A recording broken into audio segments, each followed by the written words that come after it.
Buenos días, hermanos. Hoy 26 de diciembre la Iglesia celebra la fiesta de San Esteban, protomártir. Puede parecernos un poco extraño que en los primeros días de la Navidad celebremos la fiesta de un mártir. La liturgia lo sitúa en el día de hoy. En esta vinculación vemos la unidad que hay entre la vida de Jesucristo, su nacimiento, que ha nacido para morir en la cruz y salvarnos de nuestros pecados y de la muerte eterna, y de aquellos que siguen a Jesús en su vida como verdaderos discípulos del Maestro. Si a mí me han perseguido, también a vosotros perseguirán. Por eso esta fiesta es muy importante y tiene un sentido verdaderamente grande, que aquel que ha sido llamado a seguir a Jesús, el seguimiento es hasta entregar la propia vida por el Señor. La vida de San Esteban, lo único que sabemos es lo que nos refiere los Hechos de los Apóstoles.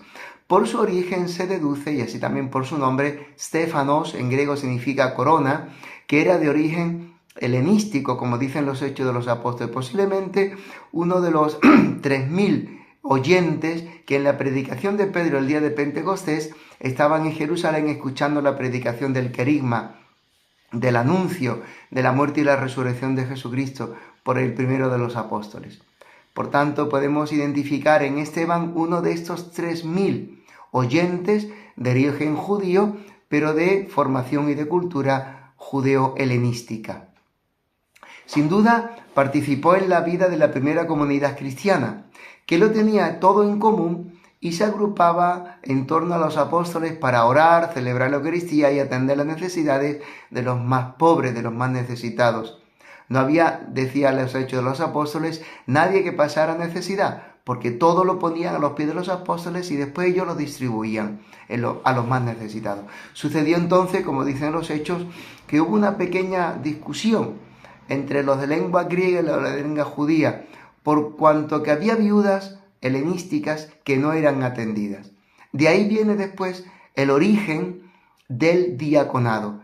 Los apóstoles, considerando esta situación de necesidad, oraron y pidieron a Dios discernimiento para saber qué tenían que hacer. Y así encontraron la solución de parte del Señor, que ellos se dedicarían a la oración y a la predicación de la palabra, mientras que estos diáconos, los primeros 7 diáconos, y el primero de ellos era San Esteban, se dedicarían a las mesas, es decir, a la distribución de las comidas, del cubrir las necesidades de los que necesitaban más en la primera comunidad cristiana y del cuidado de las viudas, que no eran atendidas. Por tanto, el testimonio de Esteban es el testimonio de un hombre dedicado a los hermanos, a las necesidades de los más pobres, de los que tenían que ser atendidos por la comunidad. Ellos son los referentes de estas atenciones. Y sobre todo Esteban, referente de lo que es entregar la vida a Cristo, no solo de un modo, digamos así, diario, en las necesidades de los hermanos más necesitados, y sobre todo del testimonio de hasta por propiamente entregar su vida. Por eso el testimonio de Esteban termina en el martirio, porque él predicaba a Cristo con su palabra y sobre todo con su vida, y finalmente entregando su vida, derramando su sangre por el Señor, por el Maestro. Este testimonio fue fuente de inspiración para la renovación de las comunidades cristianas, que están llamadas a ser cada vez más misioneras, de un modo más decidido hacia el anuncio de Cristo. No solamente hacer el bien, sino anunciar que Jesucristo es el Señor, el Kyrios, y por tanto, el que por su muerte y resurrección, el que trae la salvación a los hombres y al mundo. Así las comunidades cristianas no siguen una lógica mundana o simplemente un hacer el bien a modo de organización no institucional, a modo de asociación, digamos así, no creyente, ONG, sino testimoniar que Jesucristo es el Señor que vive en medio de nosotros. Esteban es llamado, como decíamos, protomártir, porque ha sido el primero en derramar su sangre y entregar su vida por Jesucristo. De hecho, en griego, la palabra protos significa primero. Fue lapidado aproximadamente entre los años 34 o 36 de nuestra era.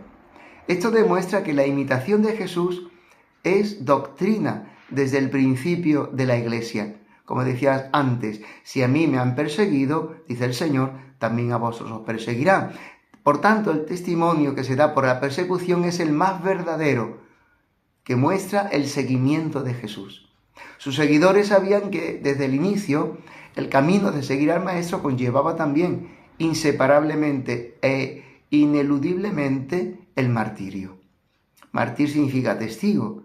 Por tanto, Esteban ha sido testigo hasta el final.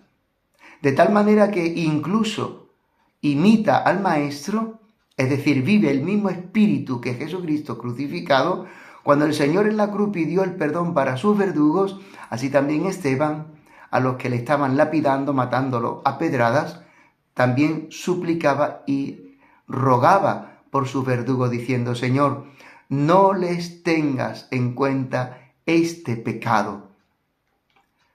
Por todo ello, si, como dice Tertuliano, la sangre de mártires es semilla de nuevos cristianos, esta sangre derramada por Esteban ineludiblemente iba a ser fructuosa, porque dará como fruto la conversión de aquel joven judío fariseo en quien se había depositado la ropa de Esteban, y era un judío llamado Saulo, fariseo, fanático, que perseguía a los cristianos y aprobaba la lapidación de Esteban, seguramente enviado por el Sanedrín para después dar testimonio de que efectivamente se había realizado tal lapidación para ellos de aquel que era un hereje de su religión judía, Esteban. Ante este testimonio de Jesucristo, por su testigo, por su mártir, nos encomendamos a San Esteban en este primer día de la octava de Navidad, pidiendo también por nosotros que seamos fieles como él hasta el final de nuestra vida, hasta nuestra muerte. San Esteban protomártir, ruega por nosotros. ¡Feliz día, hermanos!